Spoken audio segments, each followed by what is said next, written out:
எனக்கு மிகவும் அன்பான சகோதர சகோதரிகளே, இந்த காலவேளை உங்களை பார்த்து கர்த்தருடைய வார்த்தை சொல்லி உங்களை பலப்படுத்துவதில் நான் அதிக மகிழ்ச்சி அடைகிறேன்.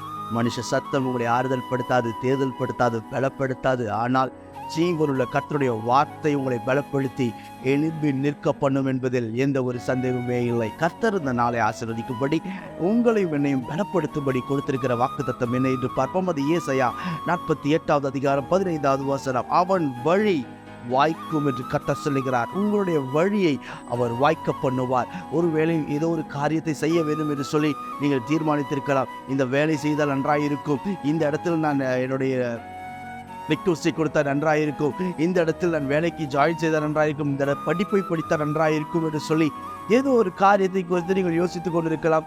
தடைகள் மீது தடைகள் வந்து கொண்டிருக்கலாம். ஆனால் கர்த்தர் சொல்லுகிறார், நான் அதை வாய்க்க பண்ணுகிறேன் என்று கர்த்தர் சொல்லுகிறார். ஒருவேளை இத்தனை நாட்கள் நீங்கள் தோல்வியே பார்த்து பார்த்து பார்த்து பிரதர் வெற்றியை என்கிற வார்த்தையை கேட்டிருக்கிறேன், அதை நான் ஒரு நாளும் அனுபவித்தது இல்லை என்று சொல்லி நீங்கள் யோசித்துக் கொண்டிருக்கலாம். ஆனால் ஆண்டவர் சொல்லுகிறார், நான் உனக்கு வாய்க்க பண்ணுகிறேன், உடன் எல்லா காரியத்திலும் சிறந்திருக்க செய்வேன் என்று கர்த்தர் வாக்கு கொடுக்கிறார். பிரியமானவர்களே, இதுவரை கண்ட தோல்விகளை இனி நீங்கள் பார்ப்பதில்லை, இதுவரை கண்ட பிரச்சனையை நீங்கள் பார்ப்பதில்லை, இதுவரை கண்ட அவமானத்தை நீங்கள் பார்ப்பதில்லை. காரணம் என்ன? கர்த்தர் உங்களோடு கூட இருந்து உங்களுக்கு வாய்க்க பண்ணுவேன் என்று கர்த்தர் சொல்லுகிறார். ஒருவேளை இத்தனை நாட்கள் துவங்கி ஒரு விஷயத்தை துவங்கி தடுத்து நிறுத்தப்பட்டு செய்ய முடியாமல் ஏதோ ஒரு நிமிஷம் ஏதோ ஒரு காரியத்தின் நிமித்தம் அது உங்கள் கையை விட்டு விலகி போயிருக்கலாம். இன்றைக்கு கர்த்தர் உங்களை பார்த்து பலப்படுத்துகிற வார்த்தை, நான் வாய்க்க பண்ணுகிறேன், உன்னுடைய எல்லா ரிக்வெஸ்டையும் நான் வாய்க்க பண்ணுகிறேன். இத்தனை நாட்கள் நீங்கள் ஆண்டவரை பார்த்து என்னென்ன காரியங்களை சொல்லி முறையிட்டீர்களோ அத்தனை காரியத்தை வாய்க்க பண்ணுகிறேன் என்று கர்த்தர் சொல்லுகிறார். கர்த்தர் நமக்கு வாய்க்க பண்ண வேண்டும் என்று சொன்னால் நீங்களும் நானும் செய்ய வேண்டிய ஒரு காரியம் ஒன்று உண்டு. அது யோசுவா 1வது அதிகாரம் 8வது வசனம் சொல்லுகிறது, இந்த நியாயப்பிரமாண புஸ்தகம் உன் வாயை விட்டு பிரியாதிருப்பதாக. கர்த்தர் நம்ம இடத்தில் எதிர்பார்க்கிற ஒரு காரியம் என்ன?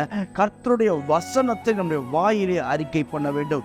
விசுவாச அறிக்கைகளை பண்ணும் பொழுது நம்முடைய வாயை விட்டு கர்த்தருடைய வார்த்தை பிரியாமல் இருக்கும் பொழுது உங்களுடைய வேலை வாய்க்கும், உங்களுடைய பிஸ்னஸ் வாய்க்கும், உன் படிப்பு வாய்க்கும், உன் ஊழியம் வாய்க்கும், உன் குடும்பத்தில் எடுத்து வைக்கிற ஒவ்வொரு காரியத்தையும் அவர் வாய்க்க பண்ண அவர் போதுமானவராய் இருக்கிறார். கலங்காதிருங்கள். கர்த்தர் உங்களை சுகமாய் ஆச்சரியமாய் பலமாய் நடத்தி உங்களை எல்லா சத்துருக்களுக்கு முன்பாக மேன்மைப்படுத்துவாராக என்று நான் ஆசீர்வதிக்கிறேன். நான் உங்களுக்காய் ஜெபிக்கட்டும். பரலோக பிதாவே, இந்த வார்த்தையெல்லாம் கேட்கிற என் அன்பு சகோதர சகோதரிகள் ஒவ்வொருவருக்காக நான் ஜெபிக்கிறப்பா. ஆண்டவரே, இந்த பிள்ளைகளுடைய முகத்தை நோக்கி பார்த்து இயேசுவே என்று என்னென்ன காரியங்களை கேட்கிறார்களோ அத்தனை காரியத்தையும் கொடுத்து நீர் ஆசீர்வதித்து மேன்மைப்படுத்துவீராக. அவர் உன் மன விருப்பத்தின்படி உனக்கு தந்தரளி உன் ஆலோசனைகள் எல்லாவற்றையும் நிறைவேற்றுவார் என்ற வாக்கு தத்தத்தை கர்த்தரை நிறைவேற்றி தருவீராக ராஜா. இந்த நாள் முழுவதும் ஐயா, பிள்ளைகள் போகிற வேலைகள், படிப்பு, எல்லா காரியத்திலும் கரம் இருந்து நடத்தட்டும், பலப்படுத்தும், மேன்மைப்படுத்தும், உயர்த்தும். இந்த நாமத்தை மாத்திரம் நீர் மகிமைப்படுத்தும். இயேசுவின் நாமத்தில் ஜெபிக்கிறேன் ஜீவனுள்ள பிதாவே, ஆமென். God bless.